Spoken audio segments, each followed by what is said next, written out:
Hi guys, எல்லாருக்கும் வணக்கம். 1 வீக்காக என்னால் வீடியோ அப்லோட் பண்ண முடியல. ஏன்னா அப்போ கொஞ்சம் உடம்பு சரியில்லை. என்ன ரீசன்னு வீடியோவில் சொல்ல, ஸ்கிப் பண்ணாமல் பாருங்கள்.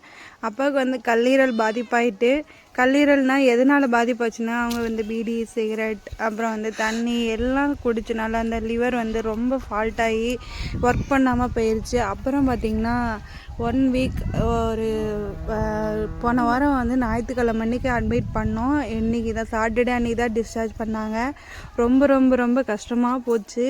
ரொம்ப சீரியஸ் கண்டிஷனில் இருந்தாங்க. என்னால் வீடியோலாம் எடுக்கிற ஒரு சூழ்நிலையிலே இருந்தேன். எப்படியாவது உயிர் பழைச்சா போதும் அப்படிங்கிற ஒரு சிச்சுவேஷன் ஆகிட்டு, அப்புறம் பார்த்திங்கன்னா 8 டேஸாக ஹாஸ்பிட்டலில் தான் இருந்தோம். இன்றைக்கி சண்டே தான் வீட்டுக்கு வந்தோம். வந்துட்டு காலையில் ஒன்றுமே பண்ணல.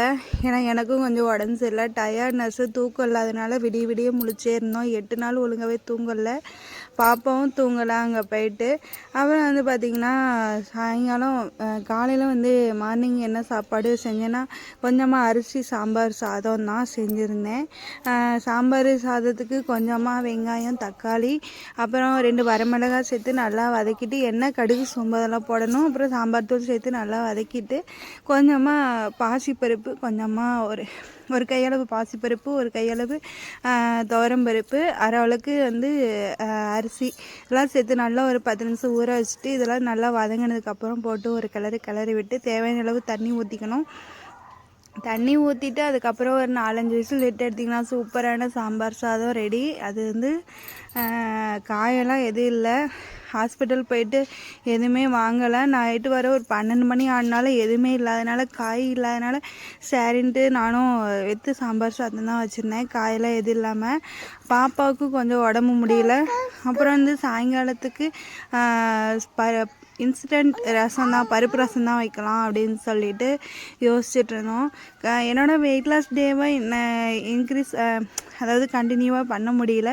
ஏன்னா அங்கே கடை ஃபுட் இல்லை, டயட் மெயின்டைன் பண்ண முடியல. அங்கே போயிட்டு கடையில் என்ன கிடைக்குதோ அதான் வாங்கி சாப்பிட முடிஞ்சுது. அப்புறம் நைட்டு தூங்கலாம் ஒழுங்காக, அதனாலேயே ஒழுங்காக எக்ஸசைஸ் பண்ண முடியல. அங்கே போய் ஒன்றும் பண்ண முடியாது இல்லையா. அதனால் என்னோடய டயட்டையும் ஒழுங்காக ஃபாலோ பண்ண முடியல, என்னோடய எக்ஸசைஸையும் ஒழுங்காக ஃபாலோ பண்ண முடியல. சரின்ட்டு புதுசாக நான் எக்ஸசைஸ் இது ஸ்டார்ட் பண்ண போகிறேன். வெயிட் லாஸ் ஜேர்னியை ஸ்டார்ட் பண்ண போகிறேன். நாளையிலேருந்து ஸ்டார்ட் பண்ணுவேன்னு நினைக்கிறேன். மறக்காமல் என்னோட சேர்ந்து நீங்களும் வெயிட் லாஸ் பண்ணணும் அப்படின்னு நினச்சிங்கன்னா மறக்காமல் என்னோடய சேனலை சப்ஸ்கிரைப் பண்ணி, லைக் பண்ணி எனக்கு ஒரு மோட்டிவேஷன் பண்ணுங்கள். எனக்கு ஒரு மோட்டிவேஷனாக இருங்க. அப்புறம் பார்த்திங்கன்னா நல்லா சாயங்காலம் ஆகிட்டு ஒரு 6 மணி போல் எடுத்த விழாக்கு தான் அது. சாயங்காலம் சாப்பாடு வச்சு விட்டு பாப்பா அழுதுகிட்டே இருந்தாள். அவளை பார்த்துக்கிட்டே நான் சாப்பாடு வச்சு விட்டுட்டு ரசத்துக்கு புளி கரைச்சிட்டு கொஞ்சமாக கடுகு, ஜீரகம், மிளகு, வரமிளகாய் எல்லாம் சேர்த்து, தக்காளி, கொஞ்சமாக மஞ்சத்தூள், கொஞ்சமாக துவரம்பருப்பு ஒரு கையளவு தனியாக அரைச்சிக்கணும். தக்காளி சேர்த்து நல்லா ஒரு ஒரு கருவேப்பிலை சேர்த்துக்கணும். கருவேப்பிலை சேர்த்து நல்லா ஒரு ஓட்டி எடுத்து தனியாக எடுத்து வச்சுக்கலாம். தனியாக எடுத்து வச்சுட்டு அதே ஜாரில் கொஞ்சமாக ஒரு கையளவு இது சேர்த்துக்கலாம், துவரம்பருப்பு சேர்த்து நல்லா இது பண்ணிக்கலாம். அம்மா ரெக்கார்ட் பண்ணிகிட்டு இருக்கல, பேட்ரிக்கனை போட்டு ஊட்டிகிட்ருக்கேன். அப்புறம் பார்த்திங்கன்னா நல்லா அரைச்சி வச்சுக்கலாம். இதெல்லாம் அரைச்சி வச்சுட்டு பாப்பா தான் அழுதுகிட்டே இருந்தால், அவளோடய ஓரியாண்டுகிட்டே இருந்தேன். பக்கத்தில் அவள் தான் போட்டு உருட்டிட்டு கிடக்க. என்ன பண்ணுறது, நம்மளும் பிள்ளையை பார்த்துக்கணும்ல, வேறு வழி. அப்புறம் பார்த்திங்கன்னா எண்ணெய், கடுகு, கொஞ்சமாக கருவேப்பிலை, 2 வரமிளகாய் சேர்த்து நல்லா பொரிஞ்சதுக்கப்புறம் மஞ்சட்டியில் கொஞ்சம் தண்ணியோடு ஊற்றிட முடியாது. சடன்னு பொரிஞ்சு எடுத்துகிட்டு பக்கத்துலேயே போக முடியல. சரின்ட்டு நானும் பொரிஞ்சு முடிச்சதுக்கப்புறம் பக்கத்தில் போனேன். இந்த இதில் ஃபில்டரில் கொஞ்சம் நல்லாயிருக்குன்னு பார்த்தேன். ஆனால் அந்த தக்காளி வதங்கிறதுல ஒழுங்காகவே காட்டவே இல்லை. அதனால் ஃபில்டரை கேன்சல் பண்ணி விட்டேன். அப்புறம் எல்லாம் போட்டு நல்லா வதங்கணும். நல்லா வதங்கினாதான் ரசம் நல்லாயிருக்கும். நல்லா வதங்கினதுக்கப்புறம் இந்த பச்சை தக்காளிலாம் இருக்கு இல்லையா, அதெல்லாம் நல்லா வதங்கினதுக்கப்புறம் அரைச்சி வச்சுருக்கோம்ல அந்த பருப்பையும் நல்லா போட்டு ஒரு வதக்கிட்டு, நம்ம இப்போ ஊற வச்ச புளியை ஒரு நல்லா கரன்னு கரைச்சி வச்சுட்டு நல்லா ஒரு கொதி விட்டு எடுத்தோம்னா சூப்பராக பருப்பு இன்ஸ்டன்ட் பருப்பு ரசம் ரெடி ஆயிரும். எங்கள் அப்பாவுக்கு என்ன எதனால் இப்படி ஆயிடுச்சு அப்படின்னு சொல்கிறேன்.